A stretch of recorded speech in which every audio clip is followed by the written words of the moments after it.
This is the Lone Crater YouTube. We hope this video helps. In this video, I will explain how to reset your Audi A4 tire pressure monitoring system. First, ensure all 4 of your tires are inflated to the correct pressure. You can find these recommended values, typically around 33 to 35 psi, on a sticker located inside your driver's side door jamb. Once adjusted, turn your car's ignition to the on position, but do not start the engine. Next, you'll need to access the tire pressure monitoring system. For many Audi A4 models, press the car button on your dashboard or the MMI control panel. Then, use the control knob to scroll and select tire pressure monitoring. In some older models, you might use the stalk on the right side of your steering wheel to navigate through the instrument cluster menu until you find the tire pressure option.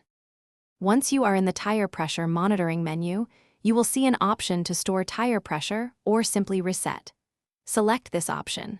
The system will then ask you to confirm your choice. Press yes or confirm to proceed.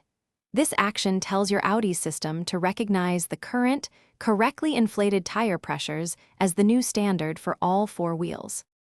After storing the new pressures, it's important to drive your Audi A4 for a short period. Drive for at least 10 minutes at a speed above 15 miles per hour.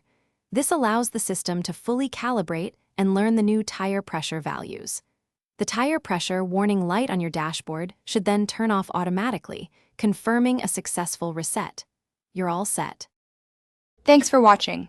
Consider subscribing if we helped you.